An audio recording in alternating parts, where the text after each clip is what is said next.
Hey folks, welcome into the News 12 Now Desk. Thanks for joining us here on this Wednesday, May 31st, end of the month. End of the month. Almost into June now. Nick Proto, Meredith Anderson here.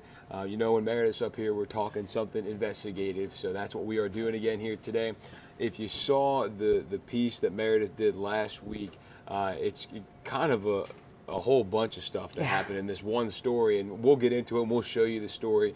But real quick, Meredith, if you can give us just kind of a quick synopsis of what this investigation was about. Yeah, there's actually a lot to unpack here. May 1st, a student was in class, a 7th grader, and he says that the teacher pulled him in front of the class and kind of made fun of him, in his words, for failing a test. And he just didn't feel safe in the class anymore. He said he felt humiliated.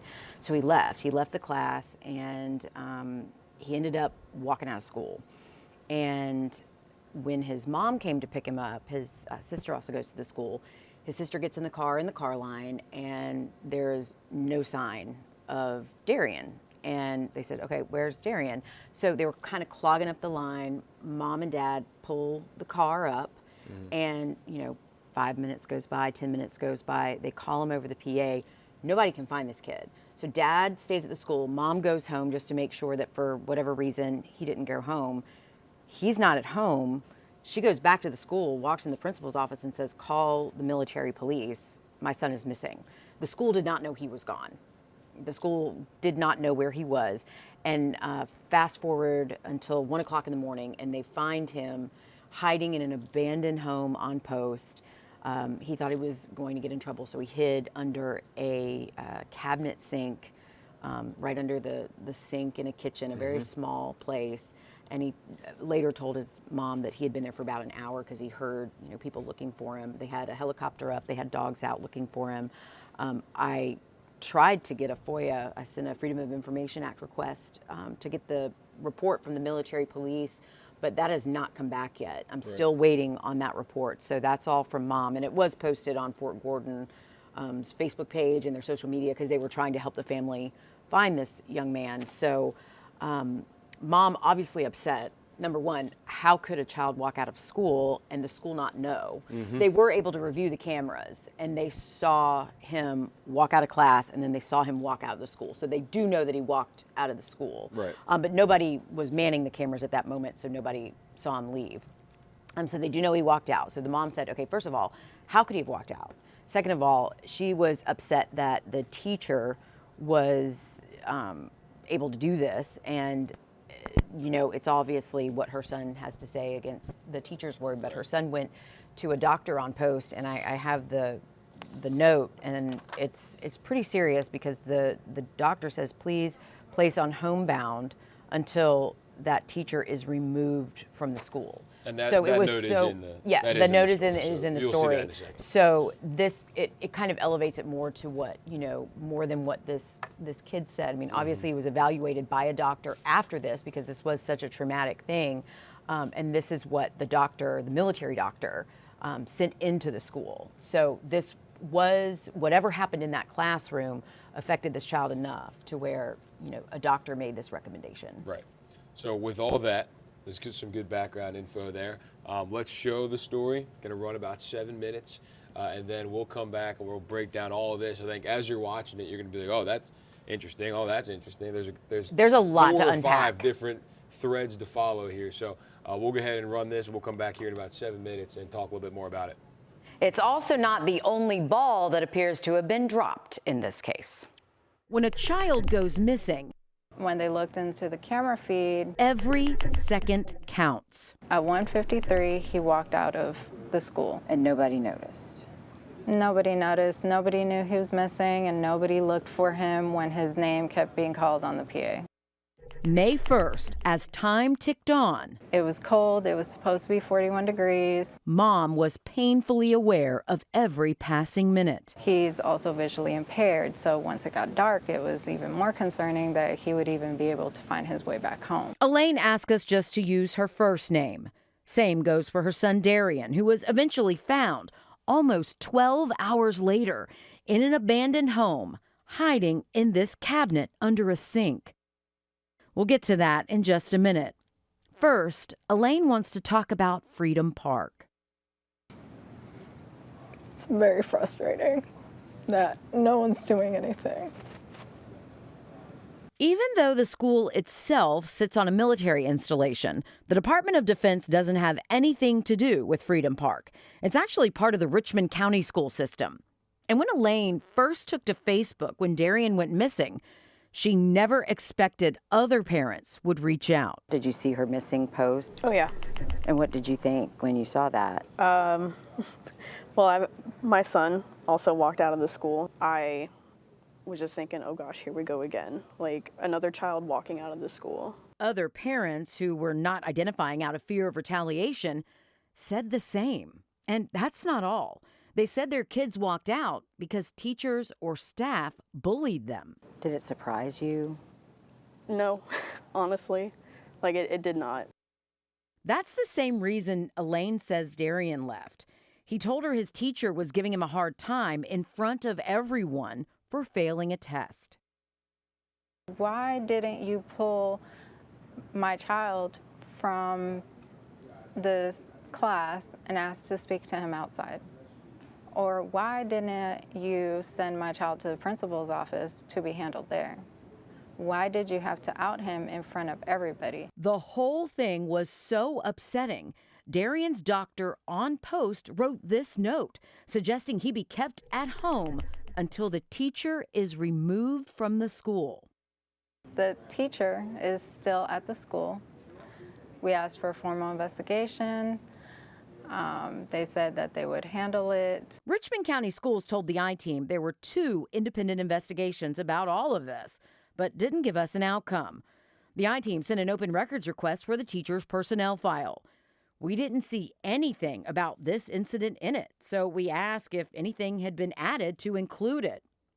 We were told the Richmond County school system does not release confidential employment records, but after we quoted Georgia's public record law, we did get some answers. We're told the teacher has received no disciplinary action for this or anything else in her career with Richmond County Schools. She's still an employee and has until June 15th to make a decision on her contract for next year. They said that we hope you will trust us to do the right thing and to handle the discipline and ensure that it will be done. Do you trust them? No, I do not. Still, Elaine and her husband recently met with Assistant Principal Wendy May and Dr. Donald Mason, the Assistant Superintendent for all of Richmond County Schools, and recorded the conversation.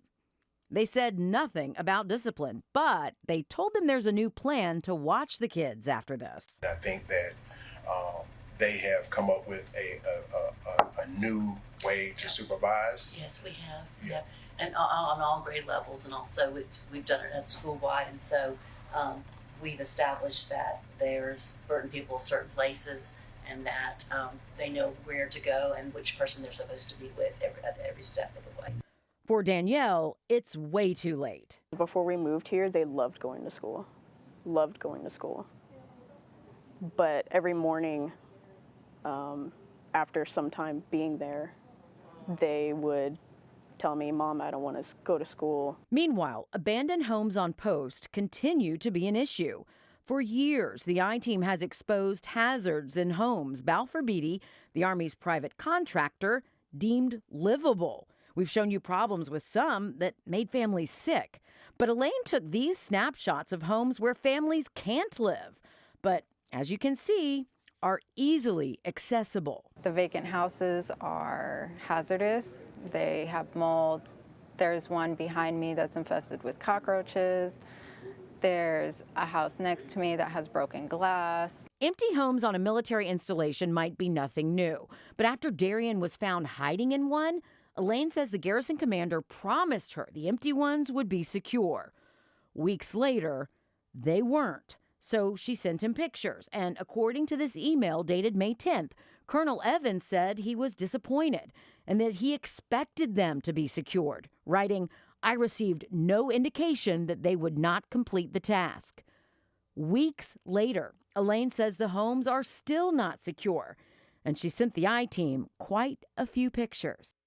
Elaine says she's no longer doing this just for Darian.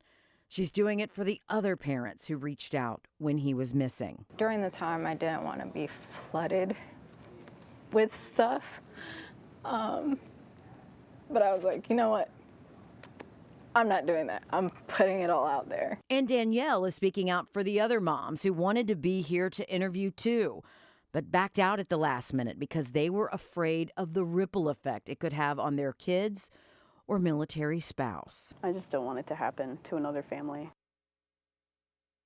The public affairs chief at the Cyber Center for Excellence at Fort Gordon tells the I-Team she can confirm Balfour Beatty has taken measures to secure those homes. She also says those not scheduled for repair anytime soon will be boarded up. But of course, we'll keep you posted.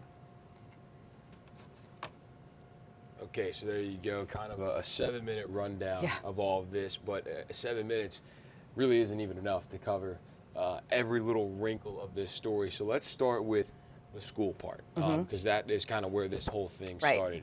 And then we have the homes part, which we'll get into in a little bit. The school part, I think the biggest question is, how does a kid just walk out of school and no one knows? Well, the biggest question I think is, how has multiple kids walked out of a school? And granted, there have been some times where they caught them. Danielle's kid walked out of school and they were able to catch it in the act, but other kids walked out of school. I mean, I have some of the parents, and again, we're protecting their identities. So many of these parents are afraid to speak up.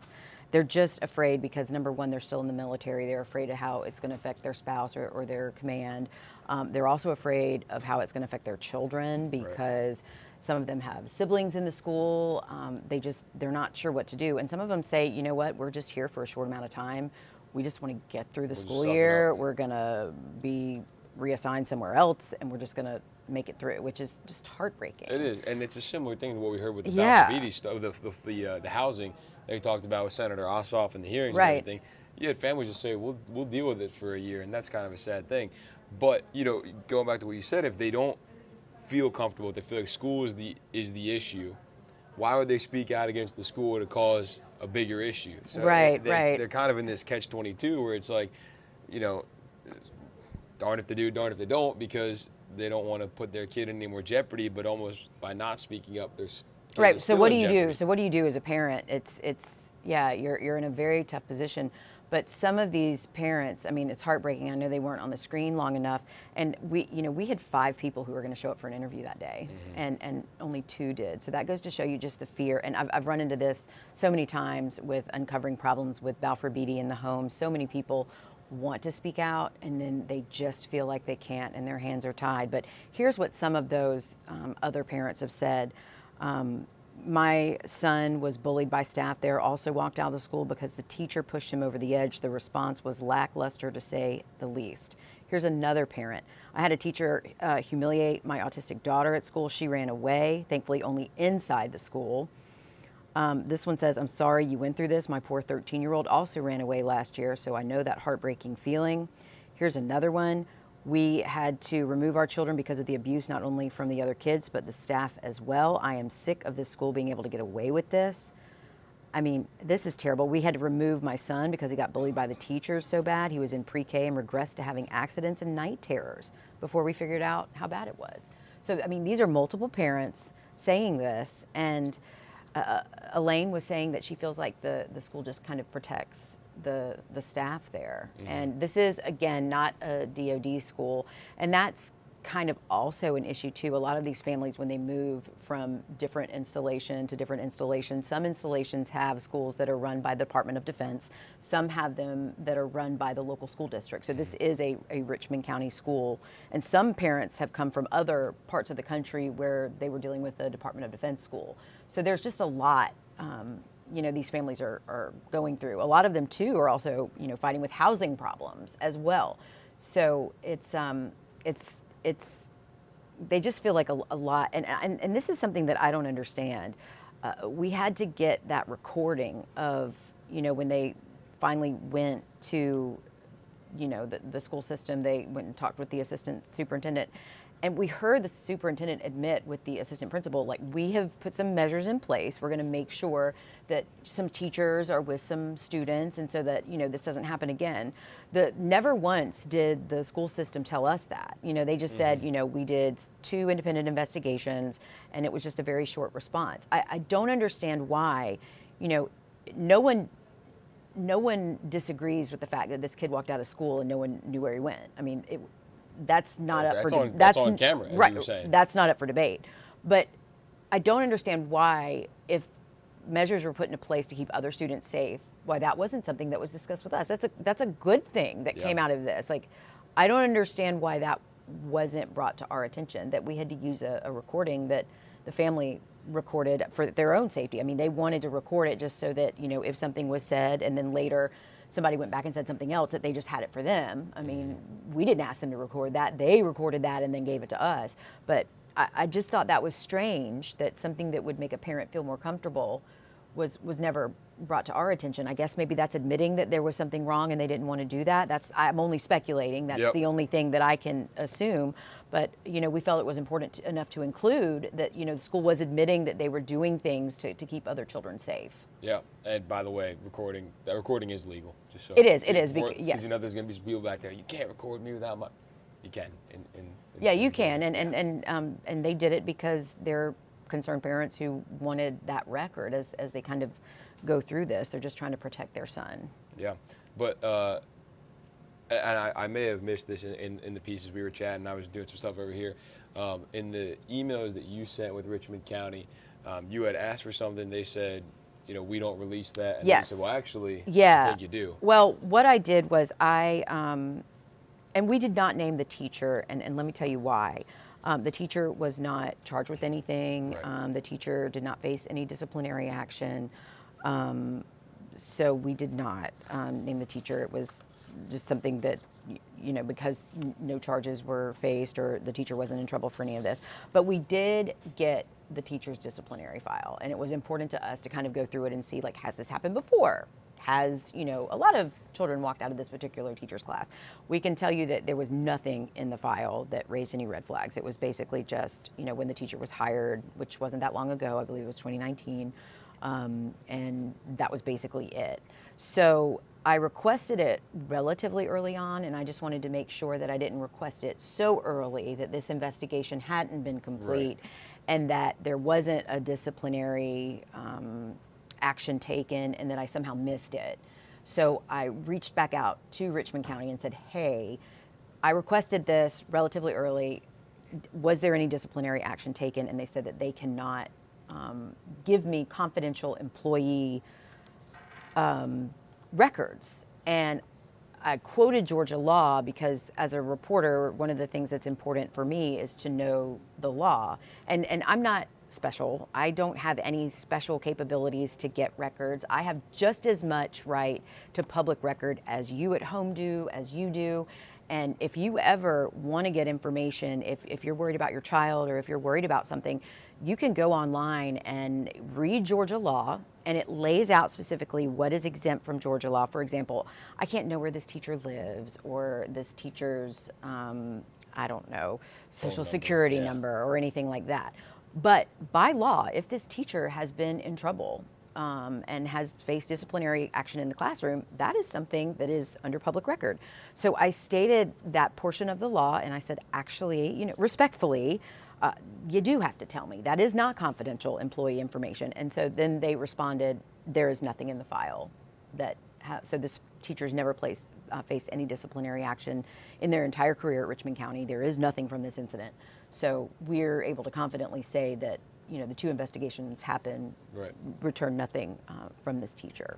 So with all these parents you've talked to, mm-hmm, I'm assuming then these were different teachers that their kids had issues with, or mm-hmm, do we not Yes, know? and I do want to stress, though, that there are some great teachers at that school. Sure. I don't want this, a few quote-unquote bad apples to spoil the whole bunch. I mean, there have been parents who have said there are some fabulous teachers at that school. So please don't misunderstand me at all. I'm not saying that and Elaine is not saying that, and these other parents are not saying that. They're just talking about some examples of some incidents that they have had where their child was able to walk out of the school, or they felt like their child wasn't getting the care that they needed. So I think that's important to be said too, that there are some great teachers at that school. Absolutely, as with everything. Absolutely. We talk about this all the time.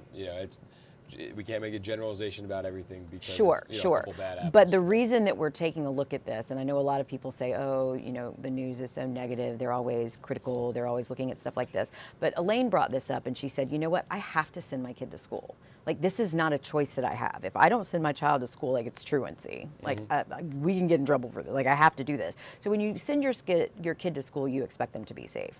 And you expect them to not be able to walk away or, have these things happen. So, when these are taxpayer-funded schools, and we have to make sure that our kids are safe. So this isn't, negative story. This is, holding these people accountable who, basically we as the public are their boss. We pay their salaries, and it's important to make sure that our children are safe. And had we not done this story, other parents wouldn't have said, me too, me too, me too. And sometimes, maybe when they went to talk to the superintendent, maybe they wouldn't have said, oh, we're going to start some new policies in place where we man teachers by the doors, or, when they discussed some of the response to this. So the point of the story isn't just, here's this bad thing that happened. The reason we dig into stuff like this and the reason we ask these questions is because we want our children to be safe. We want our community to be better. And the proof is in, the superintendent, and who knows what else was done behind closed doors that they didn't tell us about, that we don't know about. But we want things to be better. We don't do these stories just to say, here's this bad thing. I mean, we do this because we want to protect our kids. I'm a mom. I send my kid to school every day. I would want someone fighting for my child and making sure that her school is safe. And God forbid something had happened to Yes. this kid, then, obviously Absolutely. everybody would want us to do this. And Yes. so, I think it is important for people to come forward again, because we talked about this. I go back to the Fort Gordon housing stuff that we did. Yeah. You never know how many people have gone through the same situation Yes. you're going through until you get up and say, this is what happened to me. And then all these people come forward, because look at that one Facebook post garnered all these comments. And it's like, hey, this problem has been happening to a lot of us. So it's not just one issue that we're just honing in on. This is something that's been affecting a lot of people. So I think that's an important thing to note too, is it's, not just being negative, you really don't know how many people are impacted until you get out there and say something. And Danielle, the other mom who spoke out, said that she was, when she had an incident with one of her kids, she ended up meeting with the principal, and what she was told basically was, I'm paraphrasing what she said, was that, just make it through the end of the year. We have trouble with this particular group of teachers or this particular teacher.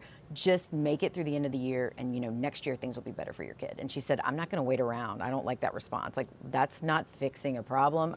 She said she didn't wait until next year to find out she pulled her kids out of the school. So that was. And a lot can happen over a summer to where, maybe everybody forgot about it. Maybe we can just kind of they just want it to be better for other families, and hopefully that's what this story did, was at least start the discussion, and maybe it wasn't on the radar of leadership to the extent that it should have been, and maybe this was the breaking point that finally gets some attention in some areas that needed it at that school, because obviously if these parents are feeling this way, then they were afraid. I mean, the fear is real when you speak out.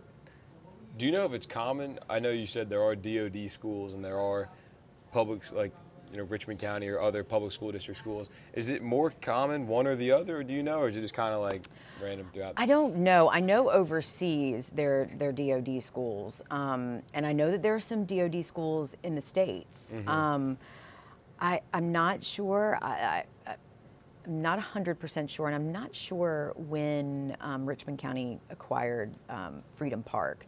That's something that I really didn't dive into that heavily on this, just because I was working on like the immediate response. But it's been a Richmond County school for a while. Okay, This wasn't a recent change of hands from DOD. Yeah, and there's a lot more. There's a lot more to dive into on this one than just Right, how right. long has Freedom Park been in Right, which Richmond County also School? provides a challenge of its own. I mean, think back to COVID when there were different federal mandates for masks and for workers, and then so here you've got, a county property, a county school on a federal military installation, Yeah. and when you're having different rules for COVID for federal and county when those intersect. So I mean, there are a lot of challenges when you have different government.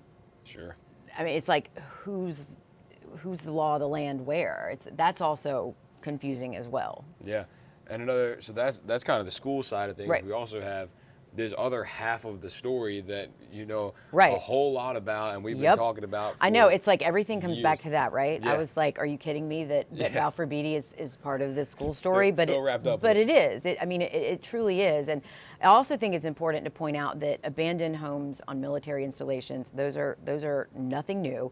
If you talk to anybody who grew up on a military installation, I mean, even like in the 70s, like abandoned home, families move out a lot, and back in the day and even now they call it America's safest gated community because there's obviously a process you go through to make sure you're safe to live on a military post. Right. So they move in and out and there's always some stuff going on. So a home like that is nothing new.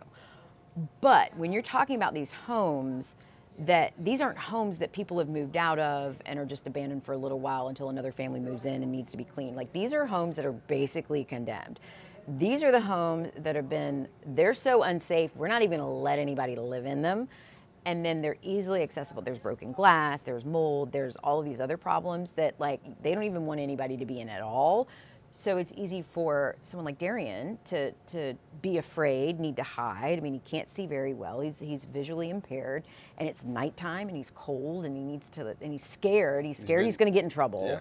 So he's in this place that's not good for him, and that's a problem too. And obviously it's not like okay, you need to fix all these homes because that's another topic for another day, but boarding them up so at least they're not accessible so that Yeah. a 7th grader can just walk in one and be in one for as long as he was in it. That's a problem in itself, to the point where the garrison commander even said, and he said to Elaine, like, because she was worried about it, and she's like, look, you need to do something about this. And I have an email from him that said, disappointed to hear about the homes. I expected all the homes to be secured by yesterday. This email is dated May 10th, so we're talking May 9th. And I got those pictures up until the story aired last week. So we're talking the 25th. Right, Aired the 25th. right. So, it's not like she expected the homes to be done the next second. I mean, she's a reasonable person. Right. But that's also an issue. I did reach out to Senator John Ossoff about that because he's been the one that's kind of really spearheading the movement to get the homes on Fort Gordon fixed.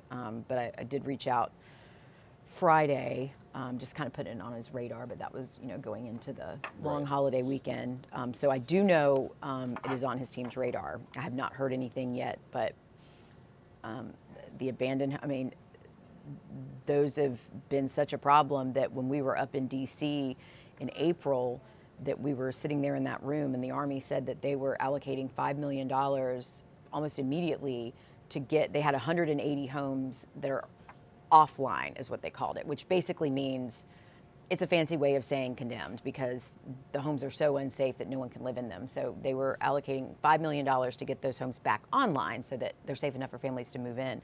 But I've asked Fort Gordon for an update. When is Pine Tree Terrace going to be built? These new homes. I've heard radio silence. Nothing. And that's the 76 homes that are coming. Yep. Yeah. I'm hearing nothing from Fort Gordon about it. Nothing. And I've asked multiple times. And we were told in DC, sitting there with the person who has the authority to make these decisions and sign the dotted line, I'm hearing, in the next 60 to 90 days, Pine Tree Terrace is going to start. Here we are 30 days later, we still don't have a date. We still don't have a date on any of these. So it's It's frustrating. It is. I can't imagine, and you know, it's frustrating for me, and I'm just somebody who's been covering this, jumping up and down, trying to draw attention to it for years and years and years. I can't imagine how frustrating it must be to be living in these conditions and trying to get this attention to it. Yeah. And that's why I keep pushing it in the news and keep working on it and keep, you know, in touch with all of these families, because I don't want them to be forgotten. Right. I don't want this to go away. It's too important. I mean, and we should all care. We should all care about these families. I mean, these are the people who protect us. Right, and you kind of talked about it. People may say like, oh, the news just wants to be negative, and No. it can feel repetitive to somebody who's not involved in it to hear this again and again and again. You can get a little fatigued with it, but I think it's so easy to disconnect when you're not involved. But if you're hearing it again and again and again, that means it's still happening to people. Yeah. And like, put yourself in those shoes where like these issues have been going on for years, decade plus, you know? So it's like, yes, you're going to keep hearing it, but as long as these people are still dealing with it, we're still going to talk about it. So we have, you said this at the beginning, it sounded like more than one person Yep. dropped more than one ball here in this story. So, I mean, we have the school system, or that particular school. I think that's fair to say. I think it's fair to say that Balfour Beatty or whoever is in charge of at least boarding up the houses dropped the ball there. These both happened on post.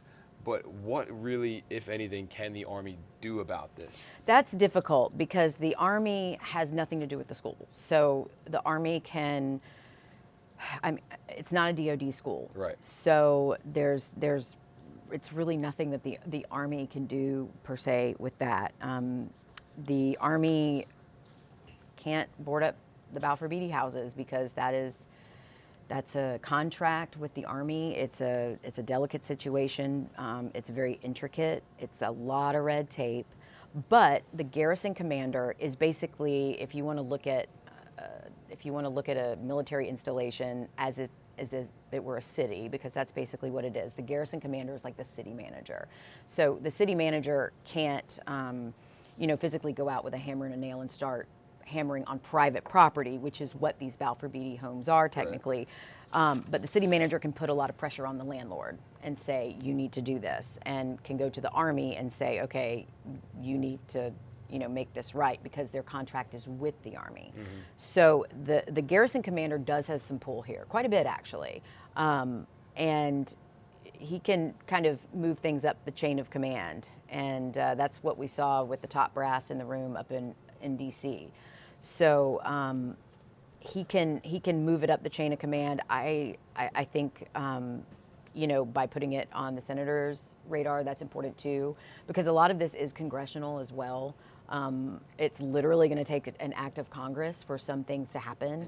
Mm-hmm. Congress has to approve money for the Army to do these repairs. Congress had to approve the budget for the Army to have more money to give to some of these projects. It's all very intricate.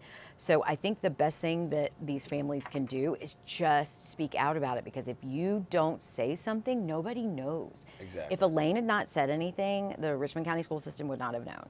Mm-hmm. If, she had not said anything about these homes, Colonel Evans would not have known. Yeah.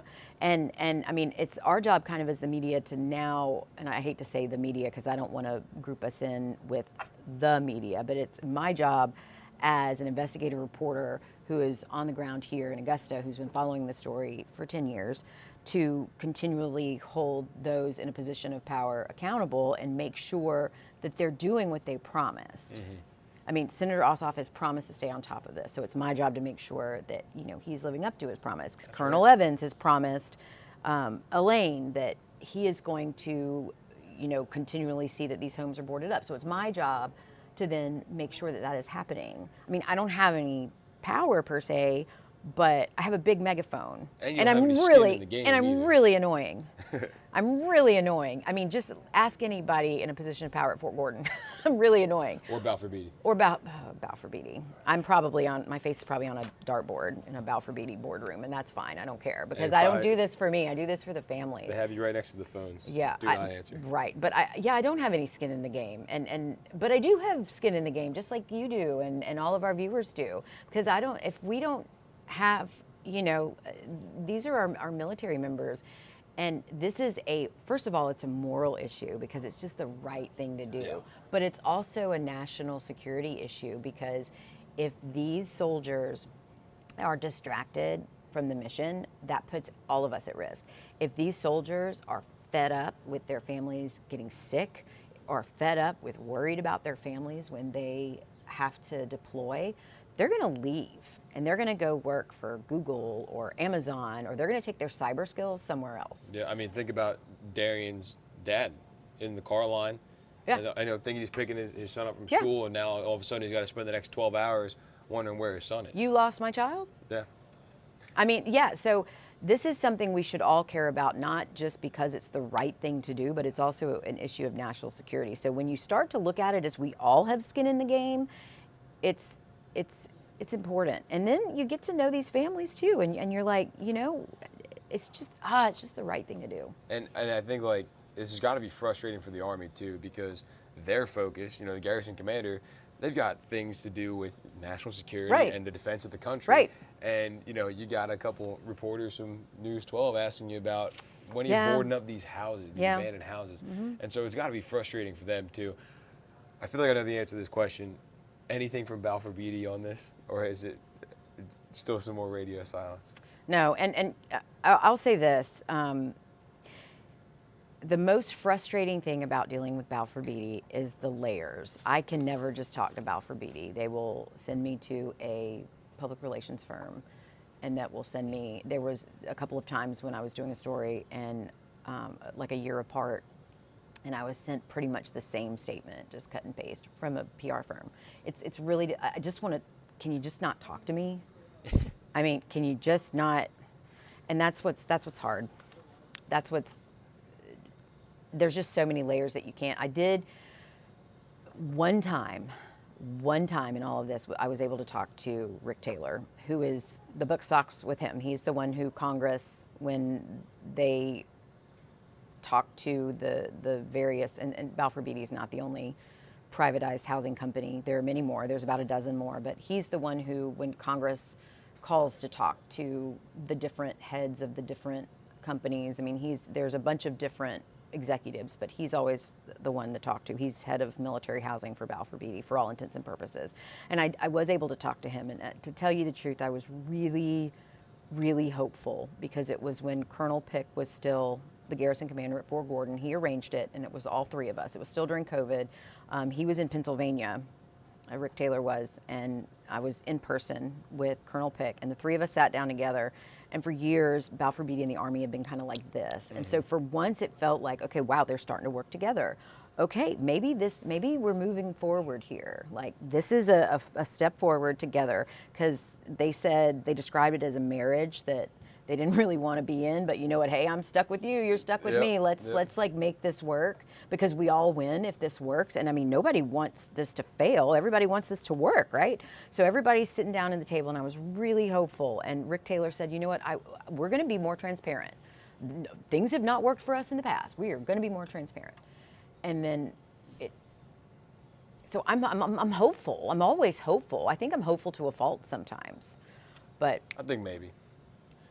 You've been following this for a long time. You kind of know how I it was works. so hopeful. Well, But I can't help but I keep thinking about, it's like this whole situation going back to Darian walking out of school. I know. It's so horrible. But man, this could have been so much worse. Like, I know. I think about if it wasn't on post. I know. If he's walking downtown Well, what's Augusta, even worse is that there's some fencing around Post, and this is what Elaine was very worried about, and this was something that I just couldn't fit in the story. And I don't even know if I want to broadcast where this location is, but there's fence around Post, and there's a very pronounced, not hole in the fence, but super easy to walk on Post undetected.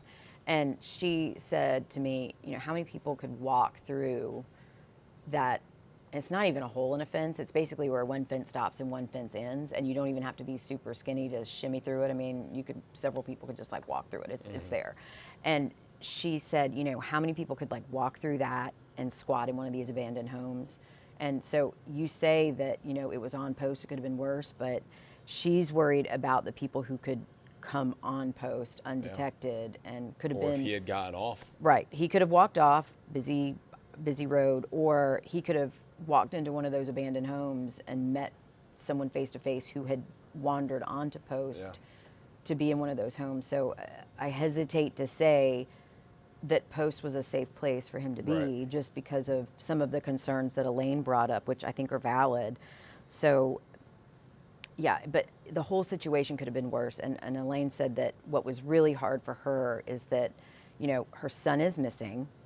She's got a daughter. And so she couldn't act. Older, younger. Younger. So she couldn't act, you know, upset. So she was being strong for her daughter. And then she was being inundated with all these messages of, it happened, me too, me too, me too. And she said it was just so hard. And when she found Darian, obviously she just felt better. But at the same time, she just, I mean, you heard her say that she didn't want all that. And then she was like, you know what? I am going to put all this out there because I just don't want this to happen to anybody else. And she's worried it's going to. So how's Darian doing? Like, do you know how? Better. How he's, okay, good. Better. Because that's a traumatizing experience for he's been at home. A young kid. He's been at home, but there have been a lot of frustrations where they go to log on to the school system and he's locked out of the teams that they were supposed to be in to complete a project. So she said it has been pulling teeth to try to get some of his assignments done. And, you know, this was the end of the year. So, and she doesn't know what she's going to do next year. I reached out to her the day before the story aired, and she said that, she said, and this was the day the story aired, she said, you know, it's really frustrating. It seems like they care more about the staff and the children. It seems as though they're just passing through just another number, but it's truly just because it's not their child. She said they never still released a public statement as to what happened.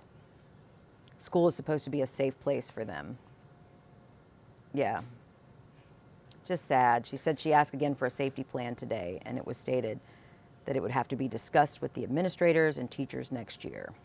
I mean, just all of this stuff, just... It's and she's trying to maybe switch schools, and that's also, she said, difficult. She's running into roadblocks with that. And she said the whole thing has just been a nightmare. And, you know, again, it's still not healthy for this kid to be in the school with that teacher. According to a doctor. We're not saying that. Right, A doctor right. said A doctor said that. So... Well, and according to Elaine, the teacher will be there next year. So yeah, it's just a lot. But hopefully this will bring about some awareness of what's going on. And such a difficult decision for a parent now. Yeah. Because you've got a doctor telling you, what is it, recommend, is this the doctor's one? Yeah. Yeah, recommend homebound until that teacher is no longer at the school. removed from school. Yeah, removed from school. The doctor's words, not mine. But then you've got the school telling you. Well, And this is from Eisenhower Army Medical Center. yeah, so the now you're doctor. torn between the doctor, or the school saying the teacher's still going to be there, and the doctor says, I recommend Darian doesn't go back until the teacher's not there. So Yeah. now what do you do?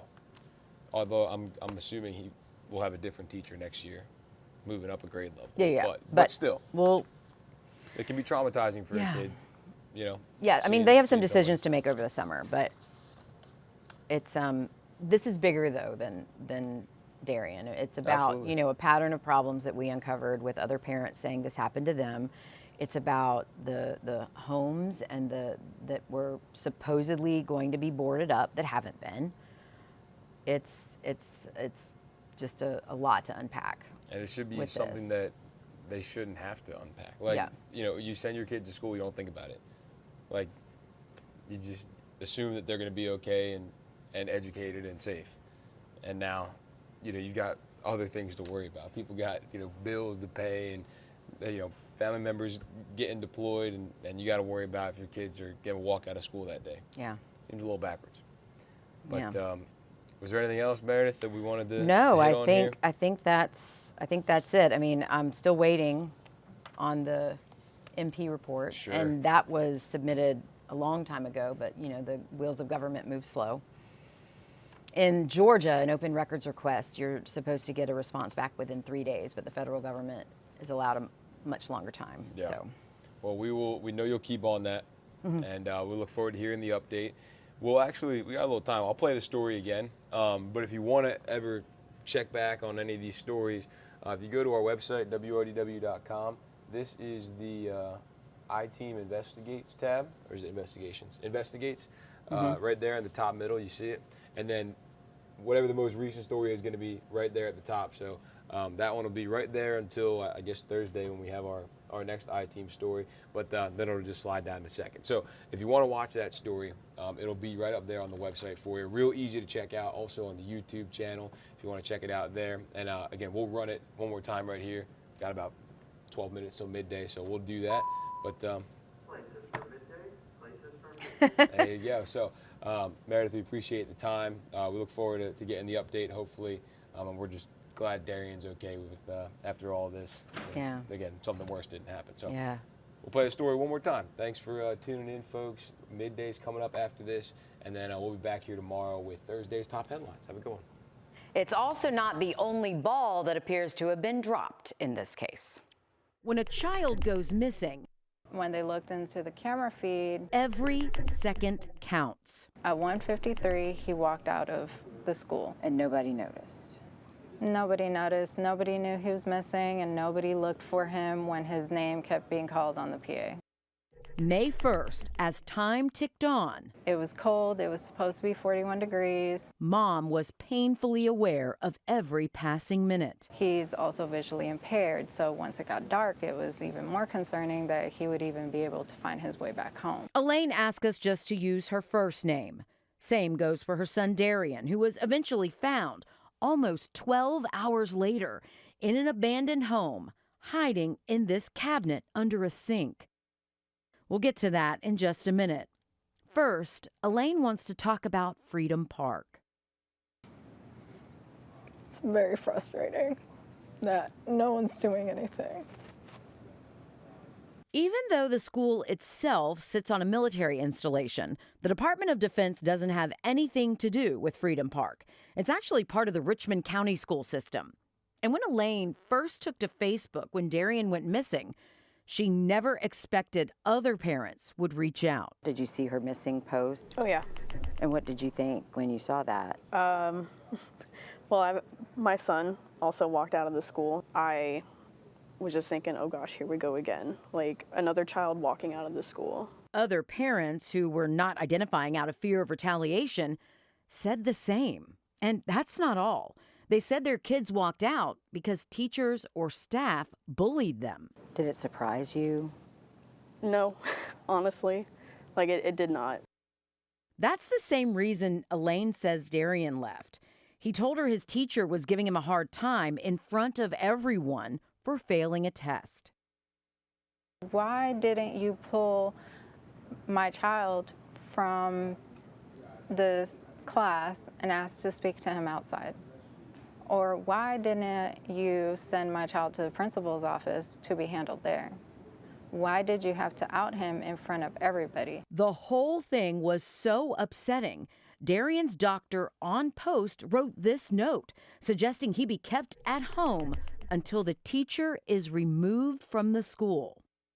The teacher is still at the school. We asked for a formal investigation. They said that they would handle it. Richmond County Schools told the I-Team there were 2 independent investigations about all of this, but didn't give us an outcome. The I-Team sent an open records request for the teacher's personnel file. We didn't see anything about this incident in it, so we asked if anything had been added to include it.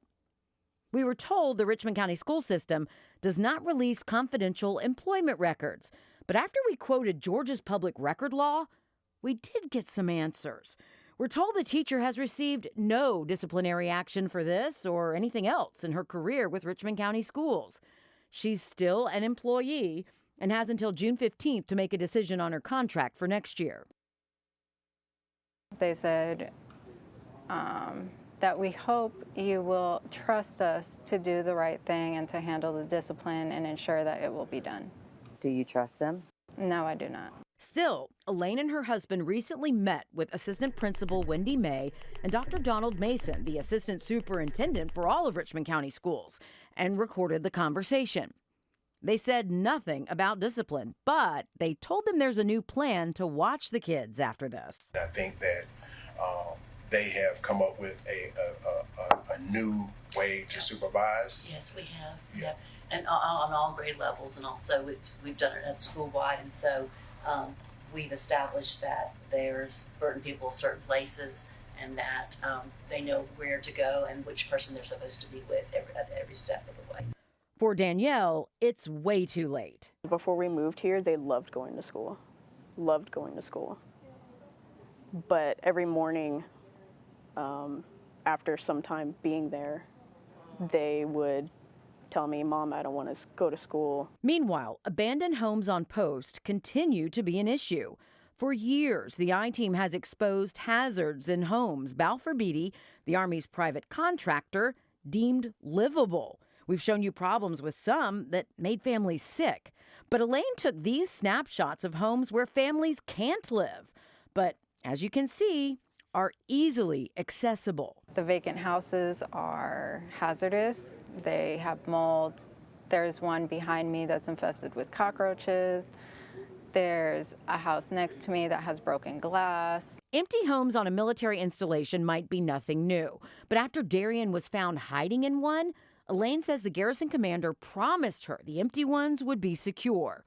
Weeks later, they weren't. So she sent him pictures, and according to this email dated May 10th, Colonel Evans said he was disappointed and that he expected them to be secured, writing, "I received no indication that they would not complete the task."